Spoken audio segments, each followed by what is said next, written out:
So tell me a little bit about where things are most busy, because I'm curious. I know that the kind of Series A plus, thanks to Tiger, is super active. Is the pre-seed and seed stage just as busy as the later stages? I would say yes, but I would say it's close. So what's happened is anybody who's got a Series B, marketplace, or SaaS company, is a good question. Anybody who's a marketplace, SaaS company, or consumer subscription, that's growing. If you're a growing company, you're going to get a valuation that is double what it was 3 or 4 years ago. Yeah. So what would have been, okay, you're doing $10 million, we'll give you 5-7 times that. So we'll do a $70 million valuation, an $80 million valuation. Now all of a sudden it's 10 to 20. So you got $10 million in revenue, you're going out for your Series B, between 100 and 200 million would be the valuation, and there'll be people lining up to put in that $20 million check. And so what I've told them is, if you're planning on raising money at any time in the next 18 months, do it now. Do it now. Do it now. Yeah. Because that's people, clear. It's like, there's a party, people are popping bottles. If you want champagne, get a glass. Stand there. Can just stand there, because someone will top you off. Yeah. Yeah, somebody's going to top you off. Like, you should go get that champagne right now, and then deploy it slowly. And then what's happening at the earlier stages, which is really weird that I've never seen, is not quite this craziness at the Series B level that was well documented with Tiger and other people participating now. What's happening is somebody will close a $1 million round, for 10% of their company. Sure. And maybe they would have previously been a $6, $7, or $8 million company, but in that zone, it doesn't really matter all that much because the outcomes are so much bigger. Okay, if you're an early stage investor, you get comfortable with a $12 million valuation where it might have been 6 previously. The round fills up, people find out the round is filled up, and then another $2 million shows up and says, oh, this person or that person who's notables in the round, we want to do your Series A. It's like, we haven't gotten the money for half this round in. The wires haven't hit yet. We can't raise the next one. Exactly. And so what I say to folks is close that round, give everybody a hard date. Your money gets in Friday. If you don't get your money in Friday, we've now opened a note at 20.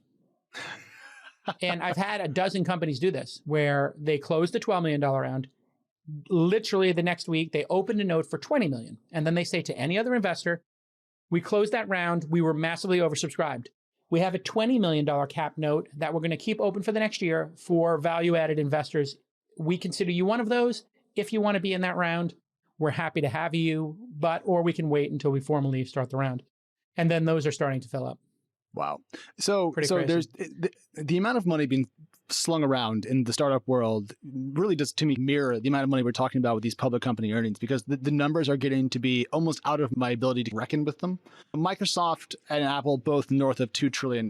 At some point, I begin to lose it. Like, I think around 100 billion, I begin to lose my feet on the ground and float away.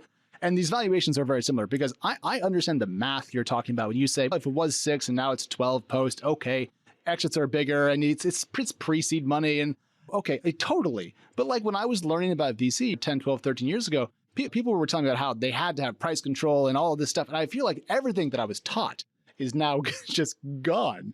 Like, I learned about the stock market when Exxon was the biggest company in the world. Like, now it's a freaking different era. Like, it's an entirely brave new world. And it's fun, but my gosh. If you think about it, the multiples are compressed, even as big as these $2 trillion, $3 trillion companies are.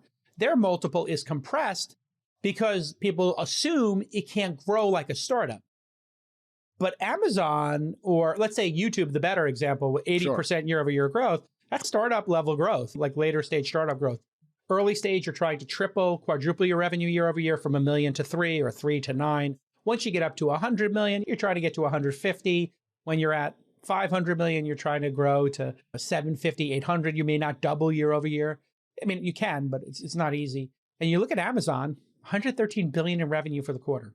It's absolutely crazy. But Jason, you forgot the punchline to that particular joke. What happened this morning to Amazon stock? Went down. It went down. Now tell the people why, because this is the funnest part of the show. They missed their revenue number by 1 billion. I think it was a little bit more than that, but essentially it was 115 was the expectation. They hit 113. Yeah, I think, if I'm correct. Yeah. But just looking at the run rate of 443 billion is insane. And then you just compare that to GDP, they would be the 27th in the world. That's pretty extraordinary. They would be right by Austria and Iran. Yeah. So here's why I think Amazon took a bit of a hit. If you look at their Q2 earnings report and you spend a lot of time going past all the bullet points they put on top about new Kindle features they announced that you're not going to use, I love that. I don't know why they still do that. Like, why do they do that? It's like, really? You even produced a Kindle? Oh, when's the last time I even saw a Kindle? Okay, let's not erase ebooks here. I own 2 Kindles and I'm a big fan, but like I use them to read, to be clear. Yes. If you go to the financial guidance section of the Amazon Q2 report, you'll see that for Q3 of this year compared to last year, they're expecting net sales to grow between 10 and 16%. So Amazon has reached the end of its pandemic growth surge, and I think investors had higher expectations. And critically, it was priced like it was going to grow more quickly, and so it lost some of that growth premium. Amazon still had a great quarter. If I ever do 113 billion a quarter, please put a pound on my head and a scepter in my hand. But compared to expectations and how they were valued, it was a bit of a miss. And so I have friends who struggle with like great quarter and it's a miss, and it's technical. But it was a surprise, I think, to a lot of folks when they saw that headline number and then what happened to their stock. Yeah, and there's also going to be this changing of the guard. Jeff is no longer in charge, so I think that makes some people nervous. And there's got to be some profit taking going on. If this was like such a pandemic run up and everybody was getting their 6 months worth of, remember that last year? Oh, yeah. 6 months on your shelves and like fighting for wipes, and we were wiping our food down and wearing gloves and masks to unpack our cereal. I was one level below that. Whatever level of panic that was, I was one step down, but not too far different. I literally remember a month of wiping my groceries down and like wearing a mask. My wife is like, don't bring that into the house. I'm like, the tomato soup, don't bring it to the house? Okay, I'll wipe it down. Okay. I can top this though. We had a friend in town from college, and she was in town for like 3 months. We did dinners every week outside at her house. It was lovely, actually. And she said that her family, early in the pandemic, they would order food in and then they would re-microwave it to kill off whatever. And they were actually microwaving their salads before they ate them. And I was like, there it is. Yeah, the peak of COVID-ness. Peak panic, yes. Yeah. I don't think your salad has that. Don't you want lukewarm salad, Jason? Just lots of limp lettuce? I'll tell you, the frisee salad with the warm egg and the lardon on it, okay, that's fine. That's fine.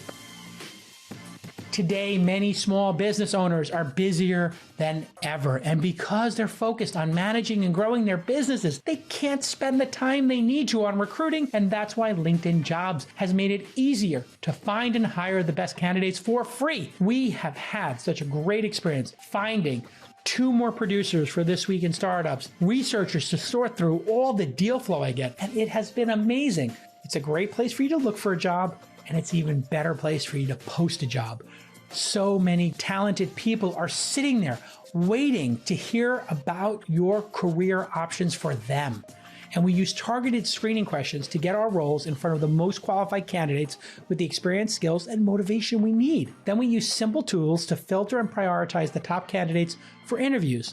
And best of all, LinkedIn's network now has over 740 million professionals all over the world. LinkedIn Jobs is going to help you find the right person for your role. They're so confident that you're going to love LinkedIn Jobs, they're letting you do that first job posting free. Every week, nearly 40 million job seekers visit LinkedIn.